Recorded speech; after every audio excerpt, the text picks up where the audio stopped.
What's going on, guys? So, Batman the Caped Crusader has finally come out, and what a series it was. Bruce Timm, the creator of the 90s Batman animated series, has brought us this new modern take on the classic. Some of the characters do look a little bit different, but that's okay. And also, this one's a little bit more edgy than the previous one. So, without further ado, let's get into it.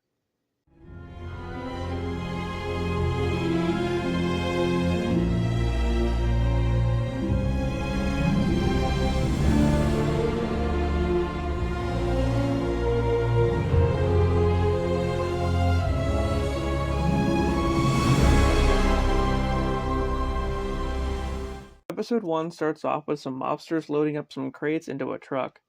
As they're afraid of Batman showing up, one of them says there is no Bat, kind of playing off the thugs from the beginning of the 1989 Batman movie. Anyway, Batman does in fact show up and whoops their asses. All of a sudden, there's an explosion in one of the buildings that sends Batman flying. A bit later on, Batman and Alfred determine that this was one of the 3 explosions in the last 2 weeks, and that they're all linked to a crime boss named Rupert Thorne. But also, that there's a new crime boss in Gotham that could be his competition, which would mean a gang war might be imminent. Then we see a court hearing where Harvey Dent is talking to Barbara Gordon, which is strange because they made Barbara a lawyer, apparently. And Harvey is now running for mayor. Later on, Batman is interrogating a guy who falsified the reports on the buildings blowing up. He says the Penguin put him up to it. So then, Bruce attends a party at the Iceberg Lounge, the Penguin's hideout, which as of now is a giant ship. Apparently, they made Penguin a chick. She's Oswalda instead of Oswald. Anyway, she's talking to Thorne about the bombings. I'm pretty sure her bodyguard is Shaq. I mean, come on, doesn't he look like Shaq? One of the henchmen, Sonny, goes on the run and the Penguin puts a hit on him, fearing he's going to blab about their whole operation. He goes to Barbara, thinking that she'll grant him asylum, and meanwhile, Batman ambushes the Penguin and ends up fighting Shaq. As they fight, a missile launches from the ship and ends up hitting the police station. In episode 2, an actress named Yvonne Francis gets kidnapped, and Detective Montoya interrogates Bruce Wayne about it, who was the last person that saw her. Then, she goes to a movie studio where she talks with another actor named Basil Carlo, who ends up dead. Batman finds the killer and chases him onto some rooftops, but he ends up getting away. Later on, a movie producer's at a chemical factory when the killer shows up and electrocutes him. It appears as though he had something to do with kidnapping Yvonne. Meanwhile, Detective Montoya is going around interviewing people about Basil and his connection to Yvonne. He seemed to have had a love interest in her at one point, but it wasn't reciprocated. Signs point to the killer being a makeup artist named Elman, who promised to make Basil look more handsome with some kind of experimental treatment. After a while, though, they had a disagreement and Elman was fired. Back on a movie set, the killer goes after a director, but he's stopped by Batman. The two engage in a sword fight where the killer causes a stage to collapse on Batman, allowing him to escape yet again. Montoya goes to talk with Elman, and he attacks her. She manages to punch him, leaving a fist imprint in his face, right before he knocks her out. As it turns out, though, she wasn't talking to Elman, it was Basil. He's still alive, and he's the killer. His face has been disfigured by the experimental treatment, and he's now Clayface. Just then, Batman shows up to rescue Yvonne, who's been strapped to a table below a pendulum. Batman subdues Clayface, allowing the police to arrest him, as Montoya frees Yvonne. Episode 3 starts off with Bruce Wayne and Selina Kyle at a museum, where they flirt for a little while. A reporter nearby is talking shit about Bruce's parents, saying who would wear pearls down an alley, but Bruce walks over and punches him in the face. Afterward, Bruce is in therapy talking with Dr. Harley Quinn. She tries to get him to talk about his parents' murder, but he declines. Sometime later, we find out that Selina Kyle has a bunch of overdue bills and doesn't have any money. So she takes a page out of Batman's book and makes a costume, and then she uses it to start doing a string of heists. As she tries to flee the police, she runs into Batman, who helps them detain her. Later on, she has a trial and the charges get thrown out due to all the stuff she stole being returned. Despite all this, she goes right back to stealing that very night. Batman shows up and chases her yet again, this time with Catwoman slipping and nearly falling to her death off a rooftop. But Batman saves her. Then she pulls up in a convertible Catmobile and tries to run him down. Wow, what a relationship they have. Bruce finishes his sessions with Dr. Quinzel, and she's insistent that they continue, feeling that they never really made any progress. But it seems like she might be into him just a little bit. I really hope they don't change the storyline here and make her obsessed with Bruce instead of the Joker, but I guess we'll have to see. The episode goes back and forth between the current time and Bruce as a child right after his parents were killed. One night, after a nightmare, he wakes up and goes to Alfred's room, telling him that he'll make them all pay, which is the start of his journey to becoming Batman. Later that night, Batman catches Catwoman trying to steal his mother's pearls from the museum.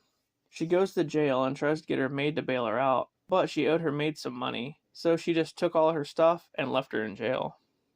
In episode 4, after photos of Batman fighting some cops hit the newspapers, the mayor establishes a task force to go after him.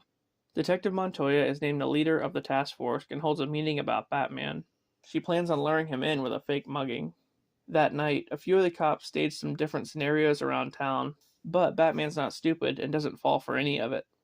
The following night, they try to ambush him in the Batmobile, but he escapes pretty easily.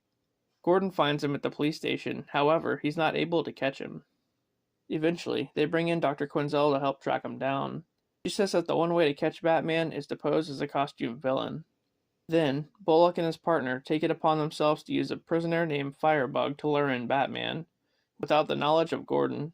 Firebug gets loose and starts torching a nearby apartment building. As it starts to burn down, Batman goes in to rescue its tenants, while Gordon and Montoya follow. Bullock and his partner Flash literally just burned a building down and almost killed people just to attempt to capture Batman. Wow.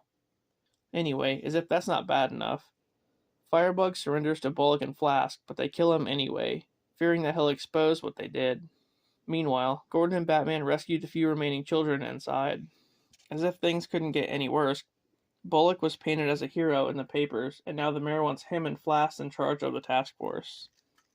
Episode 5 starts off with Batman stopping King Tut, who just finished a robbery, from what it looks like.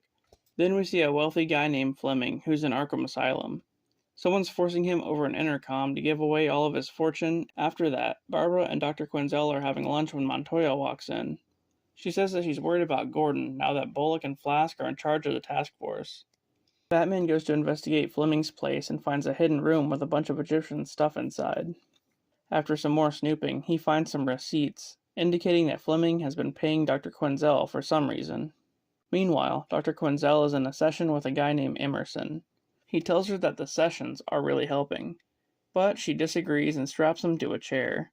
It's then revealed that she has a bunch of people trapped in a cellar she calls the playpen, and she's forcing them to do various things as they're all dressed in costumes.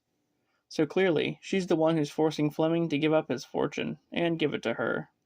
After investigating, Batman figures out that Harley has been doing this for a long time, and has been preying on all the rich men in Gotham. Barbara does some digging of her own and goes to one of Harley's patients' house for answers. But Batman beats her there and he discovers the playpen. Meanwhile, Harley and Montoya are on a date. Yep, that's what I said. And then they kiss. Alrighty then. When Harley arrives back at the playpen, she confronts Batman and releases her patients on him, who have all been brainwashed to kill him. She ends up trapping Batman in a cell while the whole house is set to blow up. As Harley leaves, she sees Barbara's car outside the house and goes back in for her. She walks in on Barbara in the playpen trying to save Batman as the whole house starts falling apart. The floor gives way and they all plummet to the rock-filled water below.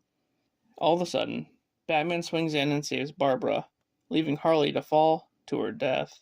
Sometime later, Montoya gets a phone call from Harley saying that she's still alive and she left town. In episode 6, a ghostly guy on horseback is chasing after the police. He causes their car to flip and then he rides off into the night. The next day, Lucius Fox comes over to talk with Bruce and Alfred about the ghost. Lucius and Alfred share a good laugh and Bruce is confused as to why they're being so friendly. Lucius tells him that he was raised to treat staff like people. Oh, damn. Meanwhile, Harvey Dent is bitching about getting shit-talked by the mayor and the newspaper. He goes to sit down in his car and is met by Rupert Thorne, who wants to help him win the election against the current mayor. That night, Harvey's riding in the train when the ghost returns beside them on the track. The ghost then appears inside the train and proceeds to rob them all. However, he won't take any of Harvey's money. Batman shows up just in time to chase the ghost, but he ends up getting away. Batman finds a coat of arms left at the site where the ghost disappeared, and after some investigating, he discovers that the coat of arms belongs to the Craddock family. James Craddock was a wealthy aristocrat during the Revolutionary War. After gambling away a lot of his family's fortune, he became a highwayman and began to steal from the middle class and poor citizens. Eventually, he was caught and hung. Sometime later, Lucius Fox is talking to one of the ghost's distant nephews, when all of a sudden Craddock appears again. As the house starts to fall apart, Batman arrives to fight Craddock, which ends in failure. So then, he goes to a spirit expert who tells him how to defeat him. A while later, Batman does a ritual involving the deed to the Craddock estate. If he burns the deed, then Craddock will disappear. But just as he goes to do so, Craddock stops him. Alfred manages to set the deed on fire, but just when it seems over with, Craddock possesses Alfred's body. Batman finishes burning the remaining pieces of the deed, causing Craddock to leave Alfred, and then Batman traps his soul inside of a vial. The episode ends with Harvey not doing well in the election and reluctantly recruits the help of Thorn. Episode 7 starts with Gordon talking with Barbara about a criminal that just went free on a technicality. As they leave a building, someone runs up on Gordon and tries to shoot him, but the guy gets gunned down by another officer right before.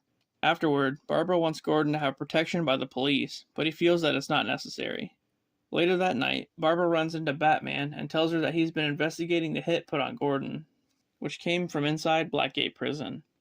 So Batman goes to Blackgate Prison and talks with an inmate that says a prisoner in solitary named Muller put the hit on Gordon. Also that he has multiple hitmen arriving in Gotham to do the job. Then we see the hitmen get off a train, led by one in a mask named Onomatopoeia.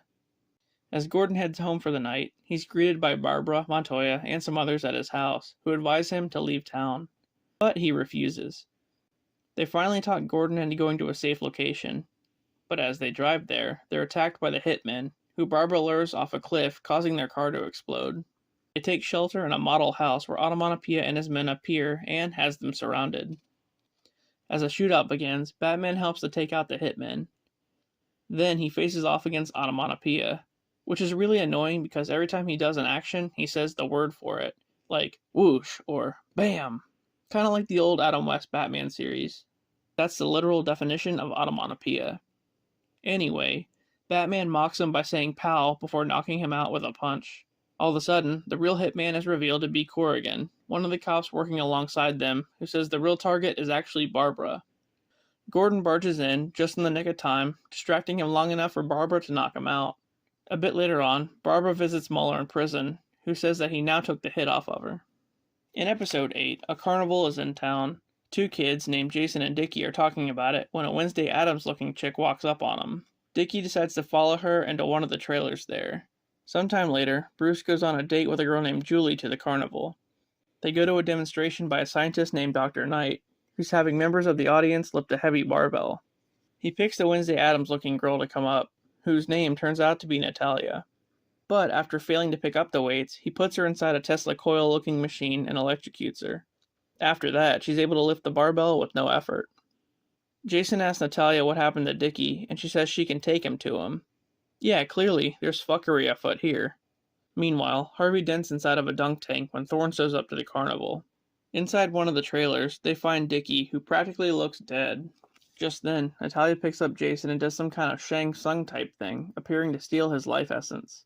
The scientist, whose name's Anton, shows up and tells her to stop doing this to kids. Oh, and Anton turns out to be her brother. As that's going on, another kid goes missing and Bruce goes to look around for her. He sees Natalia taking the girl into the Hall of Mirrors, and he follows them inside. While looking around, Bruce stumbles into some other carnies like the Bearded Lady and Killer Croc, who end up beating the shit out of him. As that's going on, Anton walks in on Natalia stealing another little girl's soul.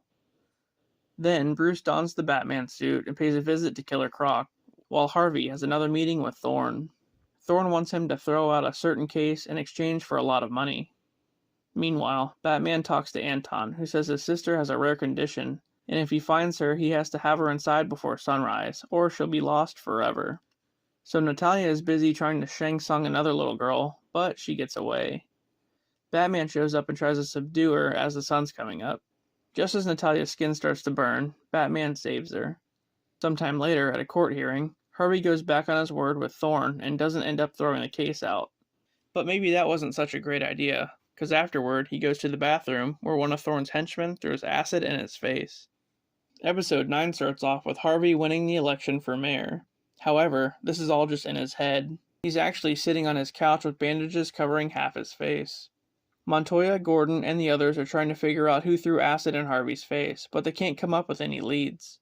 They're unaware that Harvey was working with Thorne. Bruce shows up to Harvey's apartment and tries to take him out because he's been cooped up ever since the accident. So they go to a local restaurant where some of the other patrons start staring at Harvey, and then he ends up removing his bandages, revealing his scarred face. Later on, he's wandering down the street when he comes across a mugger robbing a guy. He saves the guy by beating up the mugger, and then he shoots him afterward. He doesn't even flip a coin like he normally does. So yeah, this version of Two-Face is a little bit different. Gordon and Montoya show up to the scene, and the mugger is actually still alive. As it turns out, Harvey just shot him in the knee. The mugger then gives up a description that matches Harvey. Meanwhile, Batman is out trying to figure out what Harvey's up to. He learns that Harvey is targeting Thorne's henchmen, meaning that Thorne is the one behind the attack. After beating up a henchman at a diner, Harvey goes to Tony's house, the henchman that threw the acid in his face, to talk to his girlfriend. She ends up giving Harvey his location, which is a nearby safe house. So, Harvey bursts into the safe house and kills 2 other henchmen before tying Tony up and setting him on fire. As he goes to drive away though, Batman jumps on his car. But Harvey shakes him off and gets away. Later on, at Thorne's house, Harvey shows up and takes out the remaining henchmen one by one with a shotgun. He even drops a piano on a couple of them. But just as Harvey's about to kill Thorne, Batman arrives and they fight. Suddenly, Harvey comes to his senses and asks Batman to lock him up.